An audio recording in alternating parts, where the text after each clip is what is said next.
Good afternoon and welcome to the Healthy Indoors live show. I'm your host, Bob Krell. I'm the founder and publisher of Healthy Indoors magazine. Thanks for joining us today. For those of you watching this show, you may see we're a little bit different format. We're going to be using one of our other platforms that we live stream with, as opposed to our standard Zoom for our Thursday participation. So you were probably watching the show on the Healthy Indoors online global community, but you still might be watching it on Healthy Indoors Live or any number of other portals such as LinkedIn and Facebook. So anyway, welcome to everybody. The show is live streaming right now on global.healthyindoors.com, and you can look for it under the Healthy Indoors live show. We will welcome your comments. We have a chat box live on that stream, so you're able to type in comments. And you also have the opportunity to potentially come in on the show and ask a question live of our guest or myself just by direct messaging our moderator, Susan Valenti, who is the editor of Healthy Indoors magazine and currently sitting behind the scenes in a different platform. So a little different than normal. We're going to bring on our guest today is a returning guest. She was here a couple of months ago. It's Dr. Lauren Tessier. But first, we have a word from our sponsor. Indoor air quality is now on the minds of everybody. How can we improve the air quality in general? So ErLab is a company that provides protection through filtration for your breathing zone in the laboratory and outside the laboratory. And why we're here in the commercial space today is to provide protection for the air that we breathe. It's very important in commercial spaces, obviously, because there's a lot of people that come in and out of restaurants, schools, long-term care facilities, whatever it may be, offices. So we want to provide the healthiest air possible so we can get back to some sort of normalcy. So, without further ado, I would like to welcome Dr. Tessier. So, Lauren, great to see you here again. She's a naturopathic physician. She's licensed in the state of Vermont. You're the East Coast's only certified CIRS certified naturopathic practice, and you're also the current president of the International Society for Environmental Acquired Illness. That is correct, yes. All those things. And again, I asked you the last time, and I can't believe that I'm having a brain lapse here. CIRS, what does that stand for? Sure. So it's chronic inflammatory response syndrome.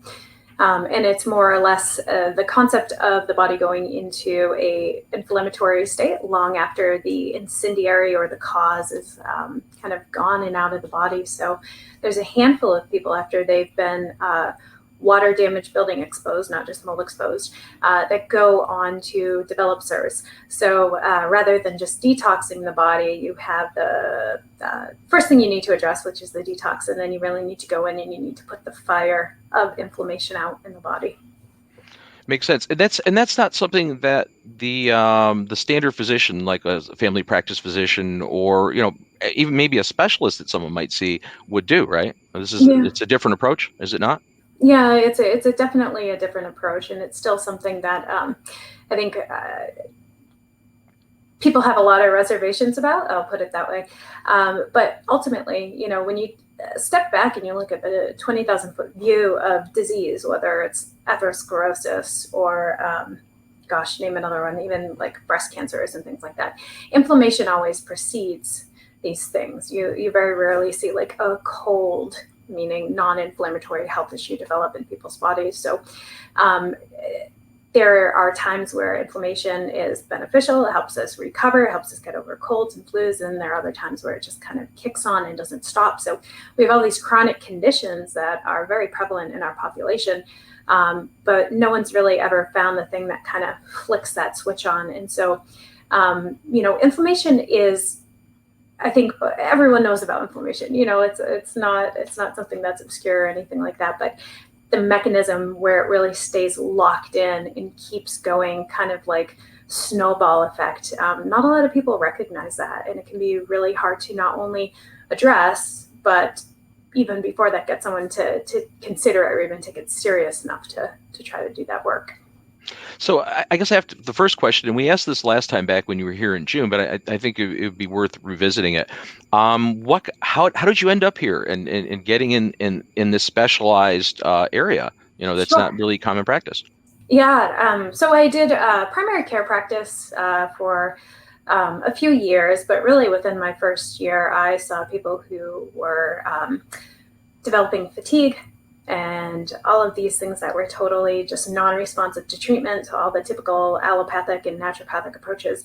And after a while, doing some digging into environmental medicine, because that was always kind of something I thought was pretty cool, even while I was going through school. So come to find out, these people suffered a flood, 2 years prior, and they had their home offices in their basement in the same spot where things were flooded, and they were dried out and remediated. And mold kind of popped up here and there. It's the breadcrumbs, the universal breadcrumbs that the universe throws you, where you're like, oh. So that's really what kind of got me started on the path to mold. I have quite a few other reasons for why I've stuck on it, both with family health reasons and my own personal health reasons and wanting to help people. But ultimately, that's really where it started. And after I just became so enamored by mold and by healing and recovering people from mold, I closed out my primary care practice and just went all mold specialty practice. And really, I don't think a lot of people realize this, but one of the main reasons why I did that was, as a primary care provider, I had insurance companies telling me that I couldn't do these things. I even still have documentation of a local insurance company telling me that I could not tell my clients who were allergic to a specific allergy to avoid them, or else my visits wouldn't be covered. Like, really? Yeah. Oh, yeah. But people don't realize how tied physicians' hands are when you start working with insurance. And so that was really one of the reasons why I stepped back, because it was like, I can't serve my clients. I can't serve them appropriately, to the point that if you even would discuss a lab value, like say food intolerance testing, something that they really didn't recognize, if they found out after the fact, they would take all that money back, and they would, give you a slap on the wrist. And it just became to a point where you become fearful of the insurance companies that you're working for. And as a result, you're playing this really difficult middleman where you want to provide your clients the best care. Your clients want insurance coverage, but your insurance companies that you answer to, you can get in some big deep doo-doo if you don't play their game. So that's actually one of the main reasons why I stepped out. And since then, I've been able to help so many people with mold exposure. It's been really rewarding. But do you still have issues as far as the insurance aspect of it, right? No. I mean, you're able to get coverage? So what happens with my clients is they pay time of service, and then we give them this fancy receipt that tells them kind of what we did, how we did it, and then they go to their insurance company and submit it on their own behalf. And it usually gets treated as like an out-of-pocket, out-of-network cost. So there are quite a few clients that do get reimbursed, not for the full amount, because when you're an insurance provider, even if I were contracted with insurance, I don't even get the full amount that I billed. Mm-hmm. So it gets kind of similarly passed on to the client. So, but the beautiful part is I get to treat my clients in a way I know that can help them recover. And we don't have to worry about being penalized by insurance companies for doing something that they don't necessarily believe in. And mold is one of those. Yeah, and that seems like a huge caveat for you to be doing. And I guess I must ask the follow up to that is, how many physicians like yourself are there in the country? Are there that many? I guess it's not common, right? No, it's not common. And so there are quite a few CIRS certified physicians under the role of Richie Shoemaker. I actually stepped back from my CIRS certification. So I am still CIRS literate. I have just chosen to be informed by the process, but also there are other ways to work with mold aside from CIRS, and I really want to drive that point home. And so when it comes to CIRS certification, there are people who are listed on Shoemaker's website, Surviving Mold, but there's also plenty other mold literate physicians that are listed on the ICI website. So ICI, as you mentioned earlier, is the International Society for Environmentally Acquired Illness. It's the nonprofit that I'm part of. We teach physicians how to do what I do, and lots of wonderful teachers that sit on the board with me that really help rise all the ships with our rising tide. And so we're really working on getting more people literate in this process, or at least even being able to recognize it in their primary care. So they go, oh, you know what? This is that mold thing. I'm going to send them over to this person. So while there's not tons of us, that nonprofit is really working towards increasing our numbers and increasing awareness so we can better serve people. Well, that makes sense too, because there's not, in other aspects of medical practice, right? It's not uncommon to have specialists. I mean, effectively, you become a specialist for dealing with mold issues. Right? And the hard part, though, is when you're looking at other specialties, there are diagnosis codes that exist. There are diagnosis codes for like lupus and rheumatoid arthritis and all these things. There aren't too many diagnosis codes that center around mycotoxin exposure, which are the toxins that are produced by mold. The only real diagnosis codes we have that are in the mold realm are allergy, fungal allergy, and fungal infection. And those really are the two forms of mold illness that are widely more or less accepted by allopathic medicine. Allergy more so, and allopathic meaning like traditional MDs, emergency rooms, that kind of thing. And so they really understand allergy.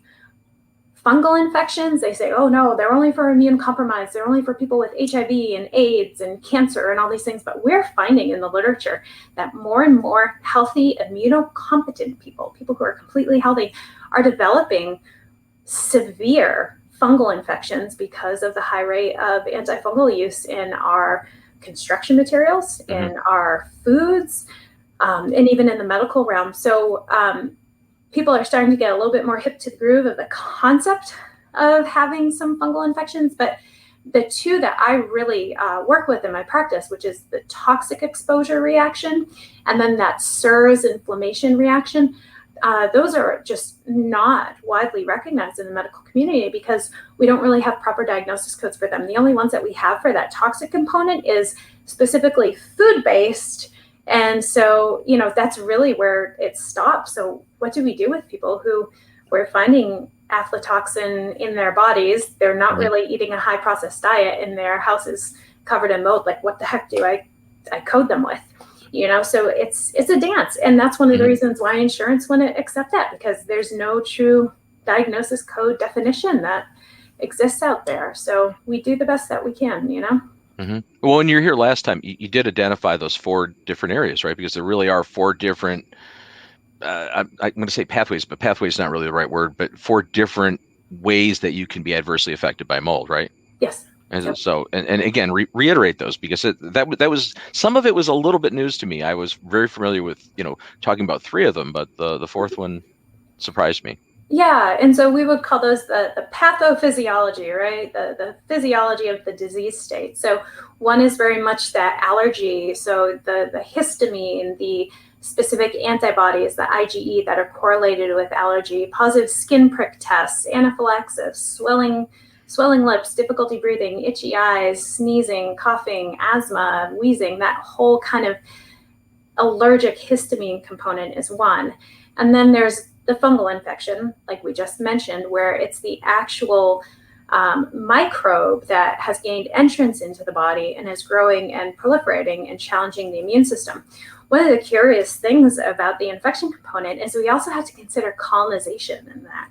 If you go into the medical literature, you will see that we carry different types of aspergillus in our biofilm. So you know how we have our beneficial flora in our gut? Well, we also have our fungi in our gut and on our skin. And so when we start talking about fungal infections, we also have to consider the role of colonization in that.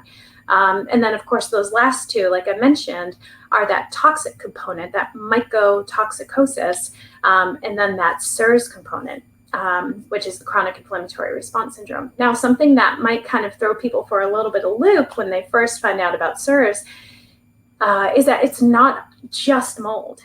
It's anything that triggers that inflammation. So that could be like ciguatera toxin. It could be red algae bloom toxin. It could be a chronic low-level smoldering infection, like a chronic Lyme picture that keeps that chronic infection going. So SIRS is kind of this odd duck where we know it in the mold realm, but I mean, really anything that releases some type of local biological toxin from a living organism into the system can trigger that inflammatory response. So it kind of toes the line in a lot of different causes, a lot of different etiologies of how it could be triggered, mold being just one of them.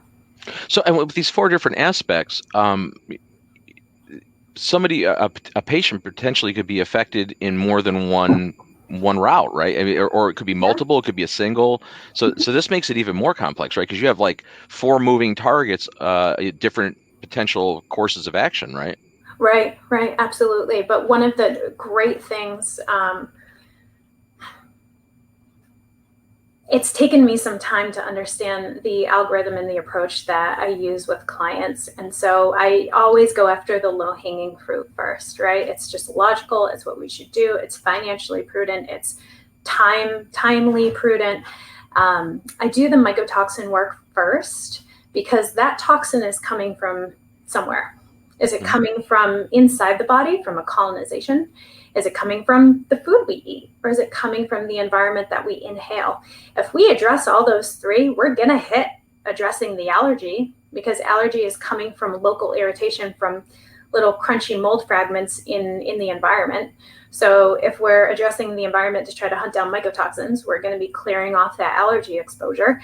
And if we've cleared out the environment and we've cleared out the allergy exposure, but we still have a mycotoxin issue, then we have to figure out if the call is coming from inside the house, right? We need to figure out if some of the toxic component is actually coming from a colonization or an infection. So when you really look at things from the toxic component first, for the lay of the land of those kind of 4 overlapping things, and you go after that and you try to find the cause, you get to clear 3 of the 4 things off the table.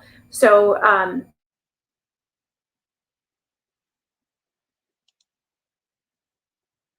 and we lost Lauren for a sec here. Hopefully we'll reconnect.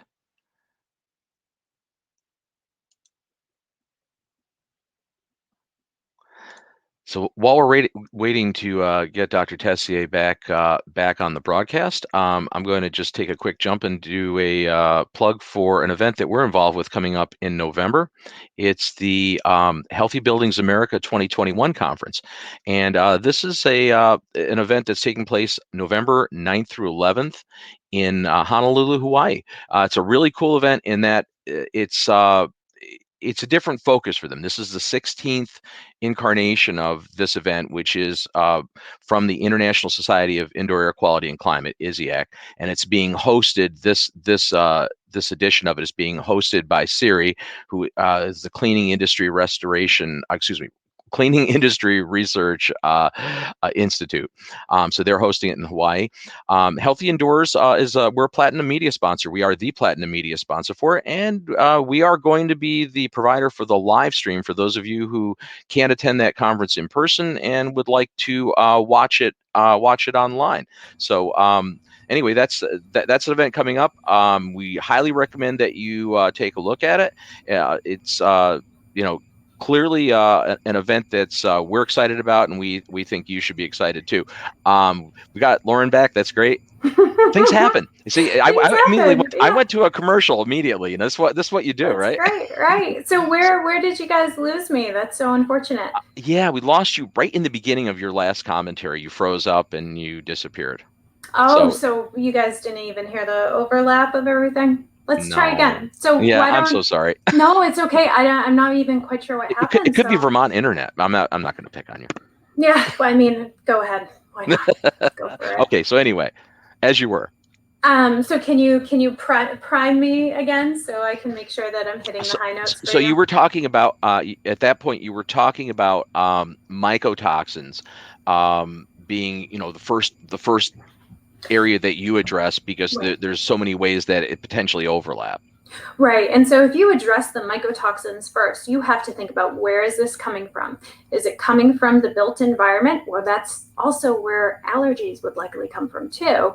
Or is it coming from the internal environment from a colonization or an infection. And so if you go ahead and you kind of use some algorithmic approach where you're doing this first and then you're trying that after, you can really clear 3 of those 4 things off the table if you do it in a metered approach. And that's something that I've been doing for quite a few years now.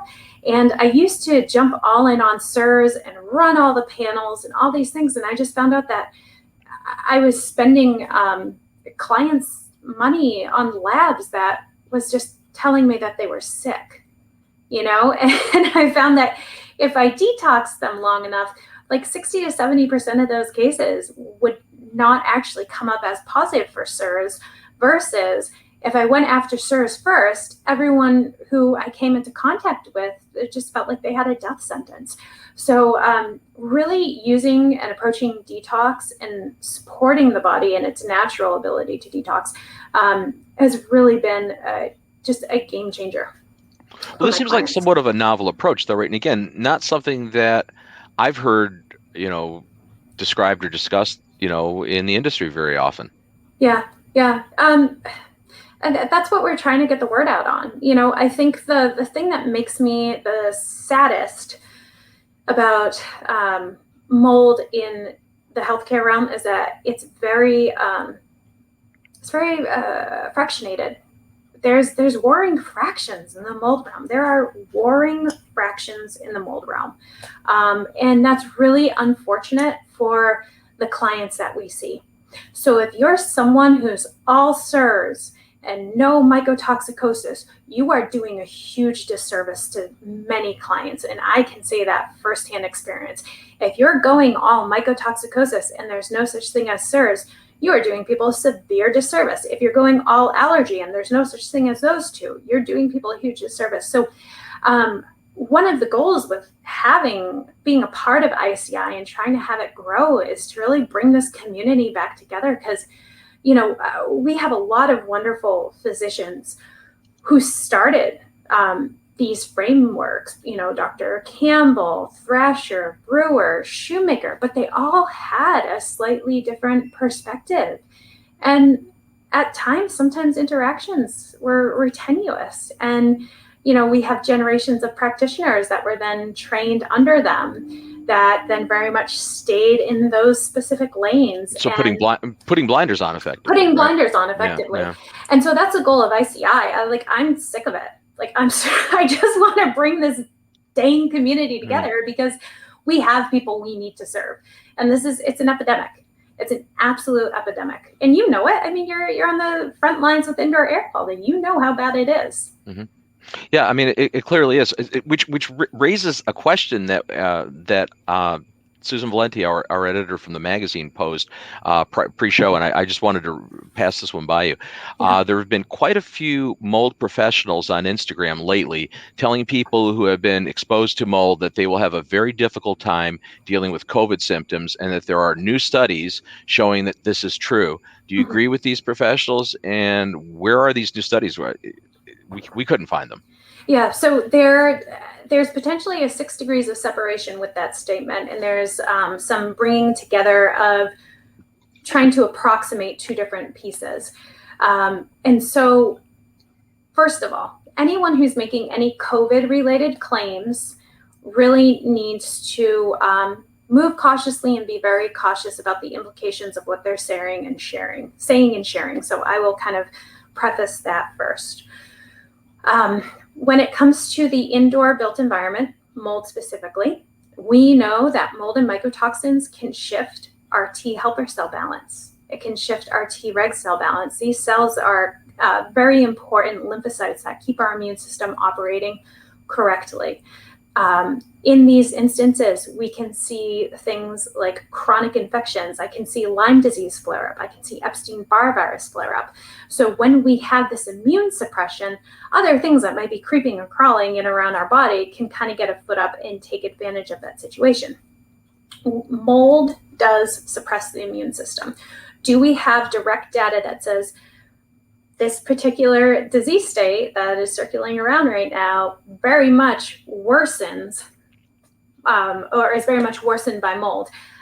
I don't have that particular data. However, we have a lot of things going on in India with the mucormycosis, the black kind of like slimy mold that people are getting infections on top of this particular pandemic in their system. That's really, you can see that all over the news in India. So I just caution people to be mindful that if you're operating in your best health and you're taking care of yourself, it's one less thorn in the lion's paw. It's one less thing that your body has to deal with.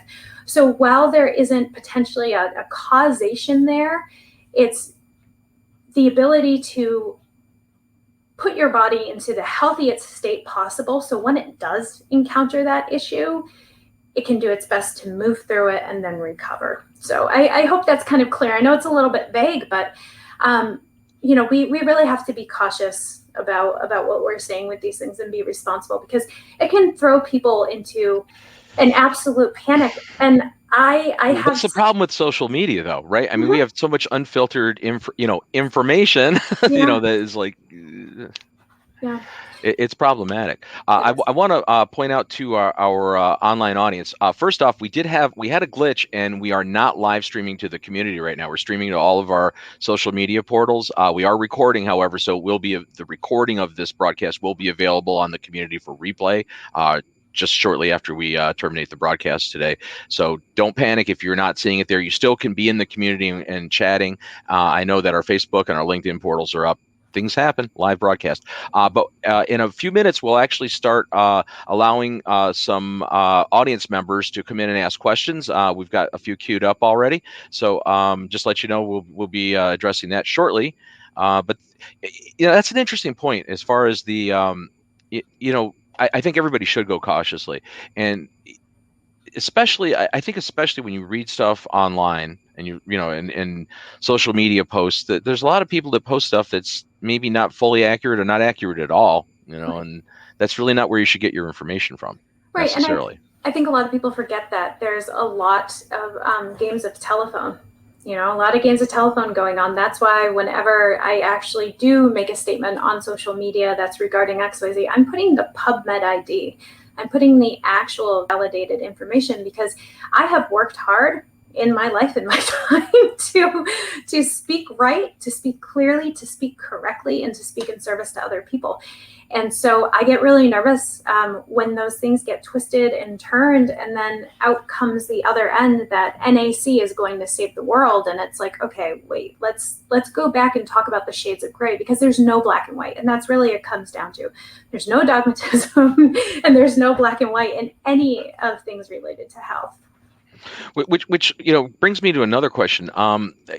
There seems to be at least some entry into the mold area, specifically in the mold, but indoor air quality in general, of professionals that are coming in from more of a marketing background and entering the industry. And what are your thoughts on people who, marketing experts who now become, so-called professionals, remediators, and inspectors? And again, not saying that they couldn't be qualified because they have a marketing background, but there seems to be a lot of that. We're seeing that all over the place. What thoughts on that? I haven't seen that. I'm sure that you are referring to a couple of specific instances that may have not crossed my path, or I might not be privy to what that looks like. But, we are in this really odd world where marketing and click funnels and all these things become such a core component. And, I kind of close people off? Like, everyone reinvents themselves. Everyone can go and become into a new profession and to, merge two passions together. But I just really want to make sure that if I'm suggesting someone to go work with my clients, that they have the training, that they have the experience, and they have an interpersonal relationship with myself, so that way we can dialogue and work as a team for my clients. So I hear your concern, and without calling anyone out, and it wasn't the intent to try to call anybody out. I mean, and it's not to even imply that somebody can't come from, the people in the industry come from from diverse backgrounds. I mean, I come from electrical engineering technology, nothing to do with biology, nothing to do with any of this, so, and many, and that's the case of, I would say maybe most professionals don't, there's not a real specialized background for these IEPs. So I have to ask, like, so, ISEAI, the organization, what would be your group's ideal indoor environmental professional? Is there a target professional, like a profile of a person, like what would they be? Yeah, so I had this conversation actually happen to me in Clubhouse a couple of months ago. Someone made the great point, and which I totally agree with, that, if you have it open to anyone, any Joe Schmo can hop on there and say, I'm an IEP that's mold literate. What we are doing for our IEPs is that we are mandating that they have 10 years of IEP experience in the field. I believe, I'm not clear on the training. I believe that we encourage to have higher ed bachelor's degrees or higher. And then the other component that's really important for us is making sure that IEPs have 3 years work experience with a mold literate physician. So it is placing a barrier of entry for people. And, if there are IEPs out there around the country who really want to start to be in service of these folks, reach out to a local physician and just see if you can connect with them, a local physician listed on ICI, and really get on their radar, because physicians are hungry for this help. Our treatments do not work if people stay in exposure. And so we really need really, really strong, reliable, kind, empathetic boots on the ground to do this work with us. So it's kind of like the pleading call out to out to your audience to, reach out to a local physician, find us on ISEAI.org, find a professional, and just do some digging, see what doctors are in your area that you can form a referral relationship with. It makes sense. So we're going to start taking some questions now. We've had somebody that's waiting in queue for a while. I'm going to bring in Scott Armour. I know Scott well. He's coming from Cleveland, and I don't see him now. There he is. Hey, Scott. We have audio? I think so. Okay, cool. So you have a question? I can hear you. You have a question? Oh, first, Dr. Tessier, thank you very much for participating with Bob. I've known Bob for a while, so I love what he's able to do here and kind of document and archive this kind of information. I didn't catch your first live one, but I got to listen to it. So I was very impressed. I love listening to you. Been around long time in this industry. And I struggle. I work on the standards committees for assessing and remediating, and I do struggle with this. And I will tell you, I've been advocating and lobbying to bring the word popularity of the standards, not because we know the answers, not because I want people to go spend thousands sampling, but I want them to admit that this is something we need to look for. We've been able to fortunately add something called ECM, extracellular material, to the settled spores and fragments, right? But this all adds up to that whole notion of invisible, right? The condition 2, settled spores, that's the invisible condition versus the live growing condition. In my experience, which Bob can verify, I've seen a lot of patients, seen a lot of sick people. Mm-hmm. Inevitably, the person who is obviously sick, and I don't really care what the diagnosis is, it could be suspect, it could be confirmed. You guys can, each of you have a different way and different language, mm-hmm. but it all points to someone sick. Right. And I go in the home, or I go in the school, or the office or the cafeteria, and lo and behold, there's some clear evidence of water damage and mold growth. Mm-hmm. In most cases, we remove that, and in many cases, it's reported at least there's some improvement, not complete. Mm-hmm. We see this kind of an immediate response. The flip side of that is when I go to those places, that person is having an immediate response, that acute response. It's kind of layered, complicated with the chronic, which is really a lot of what you're looking at. You're monitoring and measuring the chronic effects more than what happens when they walk in that moldy bathroom in the morning, and they suffer for 3 or 4 hours like I do but I don't have a chronic illness. But I think also this all ties up with what are we sampling, what are we telling the people. So the biggest concern that we see, and I will say this representing many of my equal colleagues, we see too many people telling people to go out and sample. Go get this sample, go to that lab, use this lab, do a DIY sample, right? Right. We then step in, and I've got a client who swears the doctor insisted they take this sample or that sample. Yeah. They swear the lab told them it was toxic or not toxic. Yeah. And I'm going to be the first one, if you knew my background, to say, can we just not worry about whether it's black mold or not, because green mold makes more people sicker quicker? Can we just say, wow, you have mold growth, can we deal with it? Right. How do we address that interface? The other thing I heard you say that it doubles with this. Wow, we want people in the industry that have interfaced 3 years with doctors. That's impossible. The only people who do that are the people who have a history that go quite far back or who have figured out how to market and get into the doctors. I've been doing this for a long time. Very few doctors will exchange even an email with me. Okay, if you work with Shoemaker, then clearly we have 5 people and some of their spinoffs who can say that. But if you start to limit it to 3 years with a mold literate doctor, find a mold literate doctor and then find any type of medical practitioner who's willing to talk openly with someone like me, especially when we have to begin to enter the dialogue of what's going on in the environment. Right. So is there a specific question? Well, there was a question there at the end. So I mean, so how do we interface how does somebody actually, a practitioner like you or I, actually interface with a medical professional?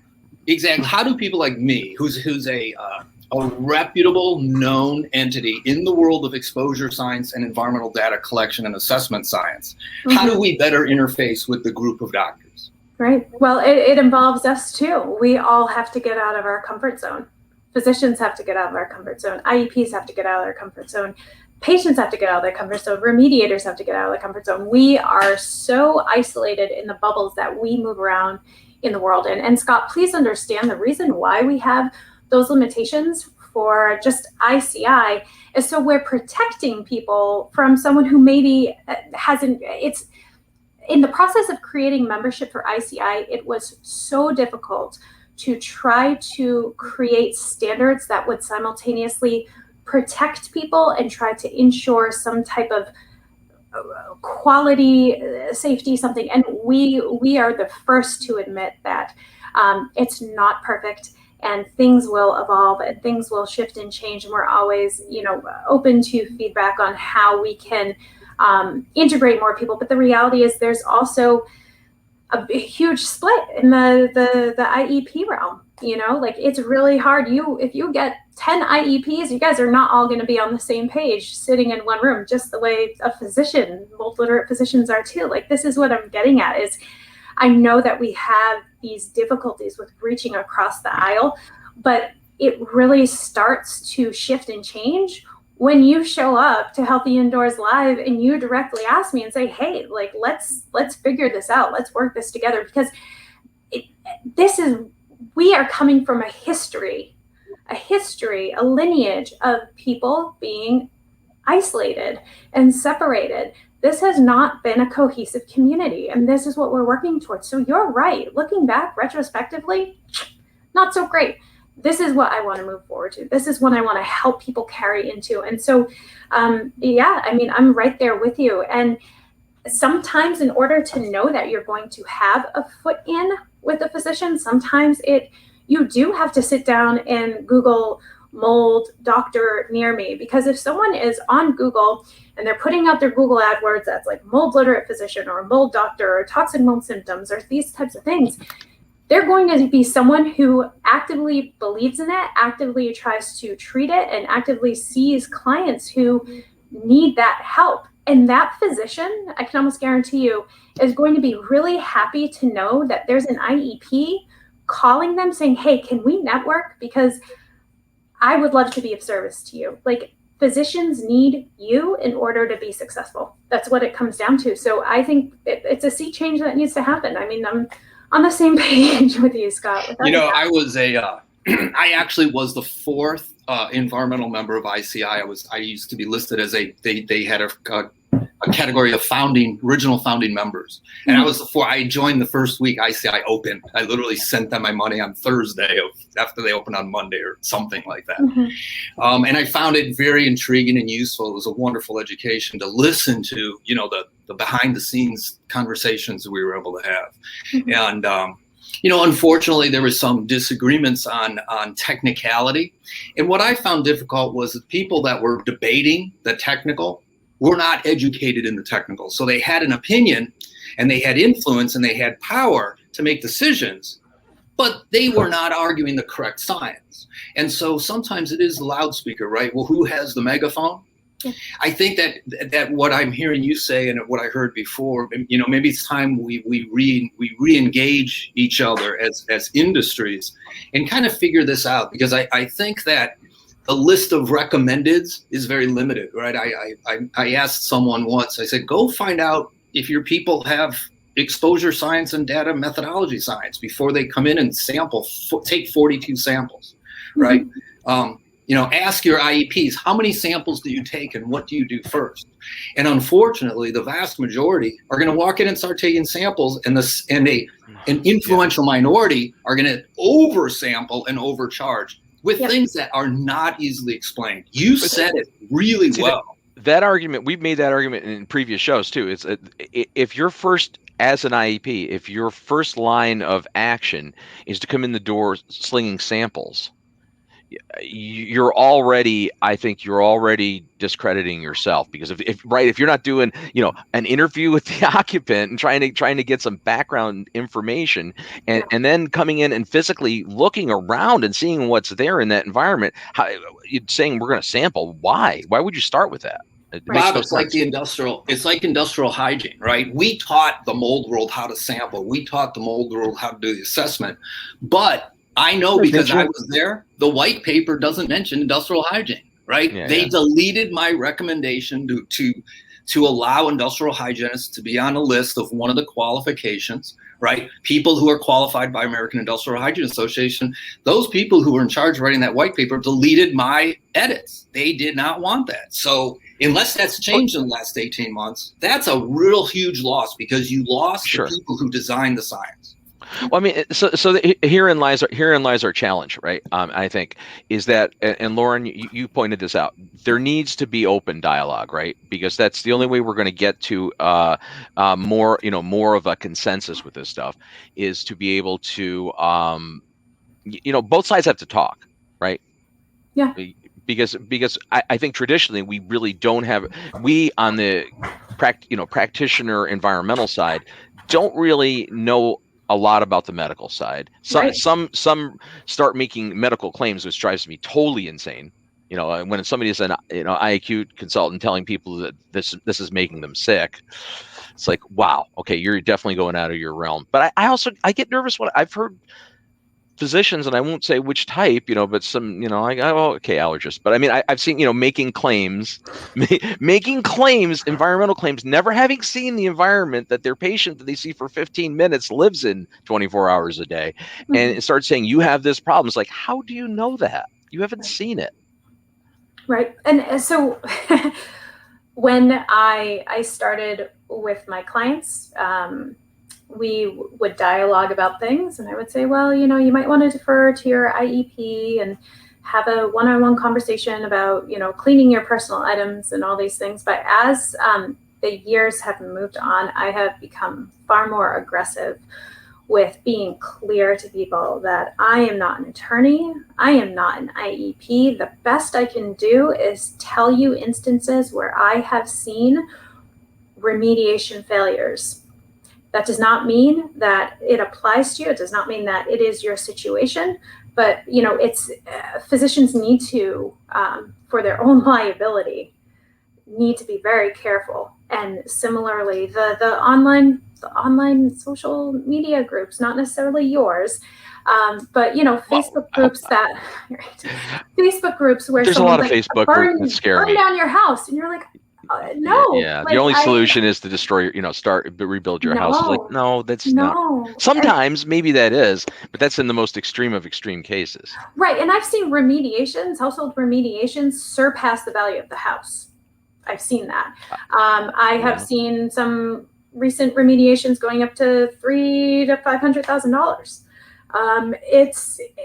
It's everyone needs to stay in your lane, but we also need to reach outside our lane and dialogue with the people who are experts in what they do. In particular, I love my local IEP. I love my local IEP. I know that I can send him into a space and he's going to use his construction background, his, and I mean, he's been doing this for years and years and years. I'm so sorry that I don't have his list of qualifications, but they are most definitely there. And he's willing to take in-wall samples after using logic to see if we need to do it. I've seen horror stories, I've personally experienced horror stories where I have said, there's an issue behind here. I've had it tested with another IEP. It's verified. Can you please do an in-wall sample? And I can't even go on to tell you what I saw them do. They didn't realize that I knew a tiny little bit of things. And it's upsetting. It's upsetting, and we just need to do best by our clients. But what typically I can say in my experience is a big limiter when you're working with IEPs is when you're working with someone who's still answering to homeowners insurance. Yeah, well, I mean, there's a percentage of people in the industry that are on the consulting side that do answer to that. Yeah, but there are physicians who have insurance, and it's that same thing. My hands are tied when I work with insurance, and it's so hard. It's hard to navigate, but again, IEPs, if you're someone who is passionate about what you're doing, you are very thorough, you're hitting all the bells and whistles, and you're being responsible with how your patient, you're being responsible with how you're spending client money on samples and these things. Reach out to a local physician. An allergist, if I reached out to an allergist, I'd be laughed out of the room. I'll be the first to tell you that. So IEPs out there who are looking to connect with doctors, you are not going to allergists. You're not going to allergists. You are going to functional medicine practitioners. Google functional medicine practitioners. Those are the people you want to interact with, because those are the people who are seeing your mold clients that no one else is helping. And I think that's an important point to make, is that, traditionally, right, that's really where people go. It's like, well, I think we have a mold problem, so they go to an allergist, and not to be an allergist, but they're looking at it from a certain perspective. Yeah. Like a carpenter, to a carpenter, everything is a nail. It's like that's your perspective, and but that's true with some. That's also true with the IEP side.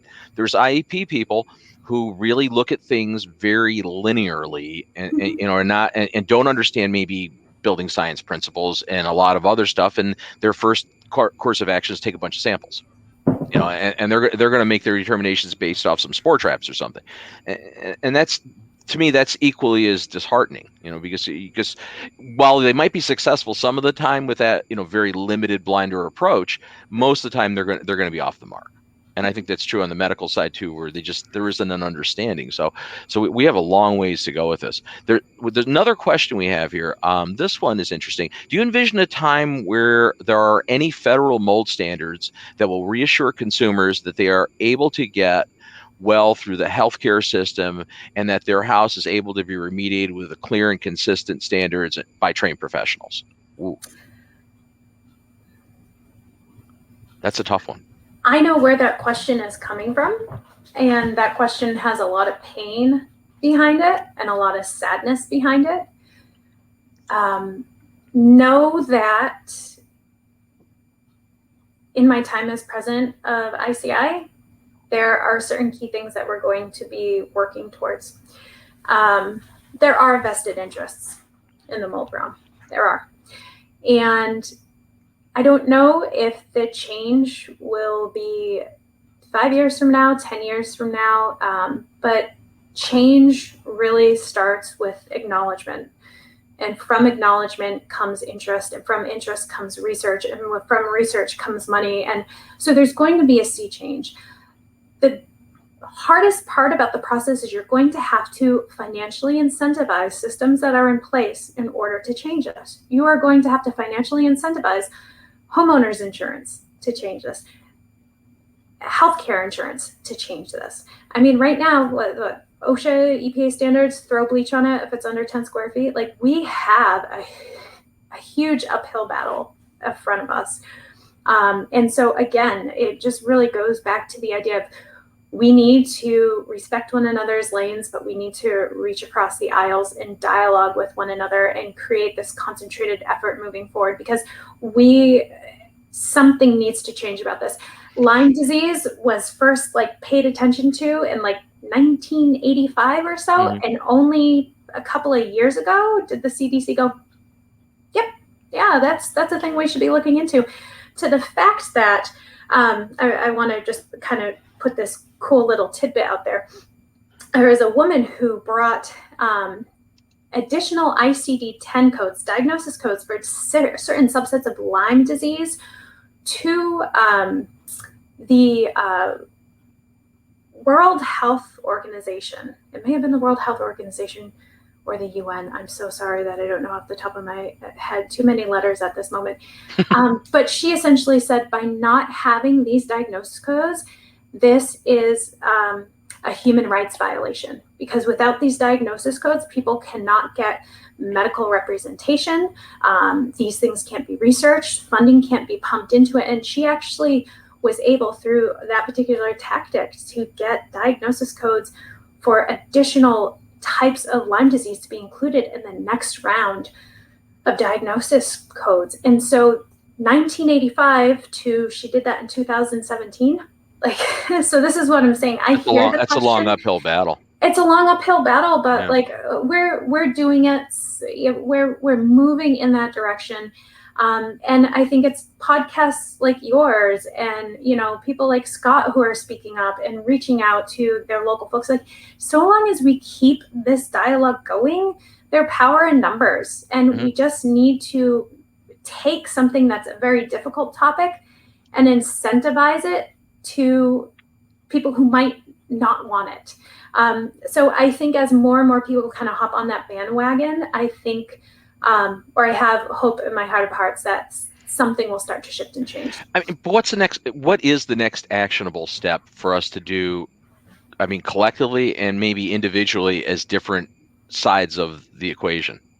And there's more than two sides, obviously. This is not a real simple thing, because you do have insurance, you have people that, create legislation, there's a lot of different factors here to change the way things are done. I mean, a lot of things are going to have to shift and change. We still have the belief that HEPA is going to be the one thing that saves us all, and there are a lot of things that need to change. I have some hopes and ideas and thoughts in my heart and my brain. I really don't feel comfortable at this moment going too much into them. But I think that this conversation is on everyone's mind who's a part of ICI. Everyone's mind is a part of ICI. And it's something that we are really going to be hopefully moving forward with a concentrated effort. So I don't mean to say stay tuned because it might be a long tune in, but I think so long as we're showing up, that's the foundation. That's what, talk to your neighbor, talk to your friend, reach out to that private insurance adjuster and ask them to get involved in your remote remediation claim. If you're sick, get the word out, and I do think things will shift and change. We just all need to make sure that we're moving in unison and we're protective of one another. We just need to keep our ears to the ground. So when things do start to shift and change, we are on board to support one another moving forward. I mean, clearly mold has, this has been for a while, become a lot of the poster child traditionally of the indoor air quality, indoor environmental industry. Now, again, that's been superseded by, SARS-CoV-2 and the pandemic, of course. Now, I mean, to some extent, well, not to some extent, I think it's taken, the headlines and everything. But, the fallback still, I think, with most practitioners in the IAQ realm is still mold seems to be the question. I mean, I have this from, clients call us, commercial clients, and they believe they might have an indoor environmental issue. And the first thing is, can you test for mold? It's like, okay, well, that's not necessary. If it's a general IAQ question, that's that's a potential parameter, of course, right? But Right. that's their first thing is they want mold tests. It's like, well, okay, why don't we take a look at what's going on here? Why don't we find out what's happening? What are your occupants experiencing? What do they think? Right. Right. So And sometimes this is the stuff. It's hard though. that gentle education is what's needed. And I think people know mold because they go mold because they know that it's not at the surface. They know it's a thing and it's kind of back there, and they know it's a problem, but that's why I think that people kind of jump to the worst case scenario in those situations. But you and I both know, like a horrible VOC is like things that stay kicking around the area. Like there was a high school that was shut down in Vermont because of PVCs that stayed persistent, obviously, from caulking that was used in its original construction. So I think one of the things that I like honing in on, or I at least like expressing, is that there's more than to just mold in the indoor built environment. But when you start to improve in air quality in a building, sometimes you're kind of addressing more than one thing in that space. And it rather unintentionally. So if I go in and I have someone kind of addressing mold in a water damaged building, we're probably going to be addressing the bacteria that's associated with the water damaged building and all these things. And, all the different chunky fragments and, you go on and you name it. So I think the motion and the movement towards is improved indoor air quality. And I think that is, and I really don't say this lightly, I think that is one of the darker blessings in disguise of what we're all going through right now, is people are saying, oh, indoor air quality matters. Like the CARES Act provided huge allotments of money for schools to improve their air handling system. And there were definitely times that I dialogued with clients to dialogue with their employers to let them know that there was money allotted to improve air qualities in commercial buildings or school buildings. And you could feed two birds from one hand with that. So I think people are starting to wake up to it more and more. And then you're starting to see these kind of third-party private groups popping up that are ensuring safe air quality building spaces. And I thought that was interesting. I saw something like that launched this past year in the spring. And so I think there's an awareness that we're all moving towards. I just hope it comes sooner. Yeah, so it seems it's too slow moving for me. But to that end of the comment you just made about schools, so at 3:00 today, the Healthy Schools Network actually is hosting a webinar specifically on that topic, on energy and indoor air quality in schools, based on what's happening with the American Rescue Plan, and we're going to be live streaming that on in the community as well. That's streaming over on School IAQ. That's under the discussions platform. And again, that's open to the general public, so you don't even need to be a community member to watch it.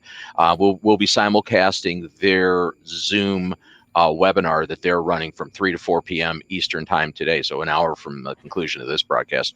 So definitely take a look at that, because that should be interesting.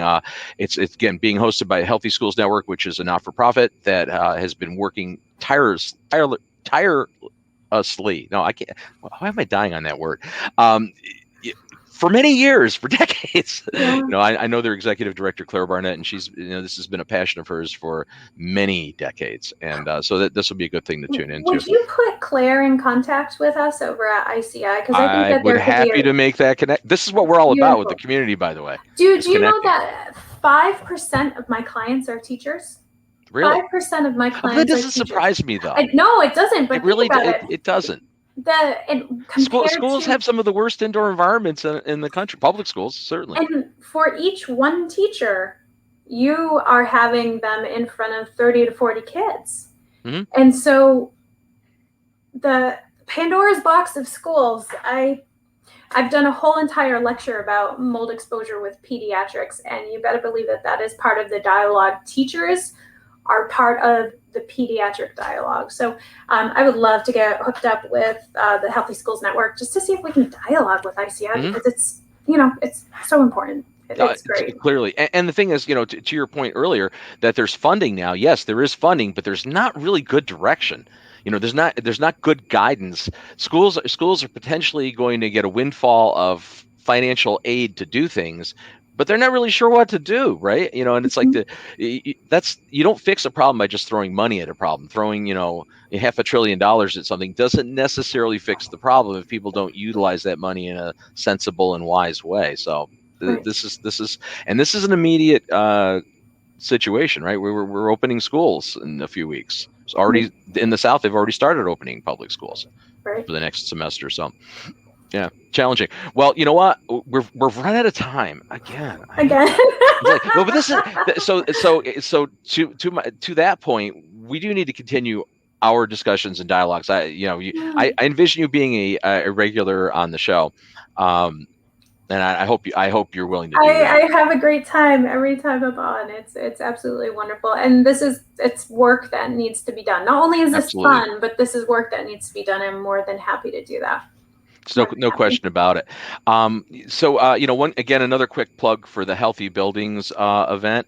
That's coming up this November 9th through 11th in Honolulu, Hawaii. And you might say, oh, it's in Hawaii. But you should also say, oh, it's in Hawaii. It's a great opportunity to actually have a business trip to Hawaii and maybe extend it for more than just 3 days. I mean, that's what I would recommend.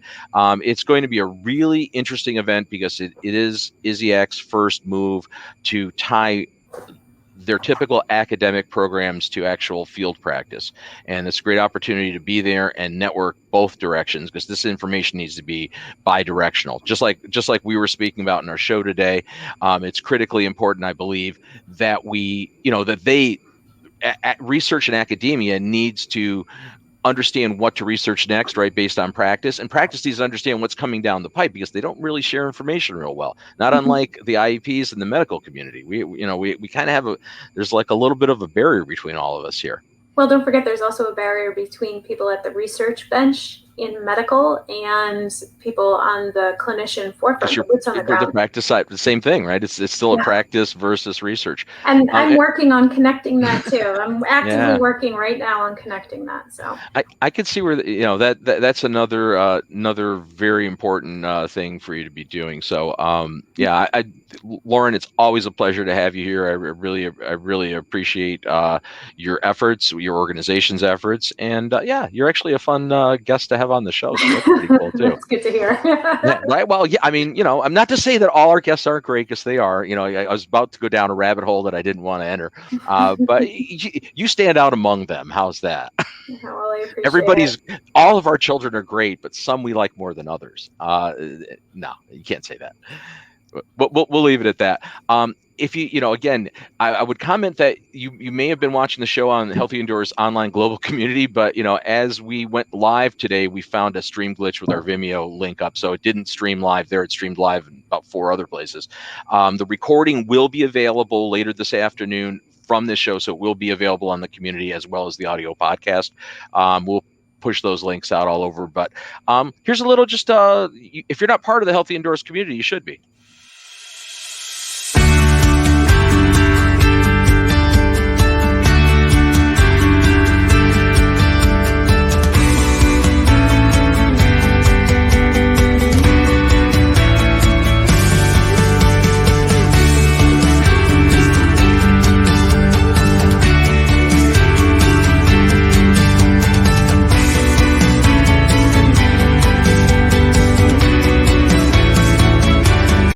That was an abrupt ending, but we'll go with that. So, Dr. Lauren Tessier, coming from Vermont, thank you so very much for joining us today.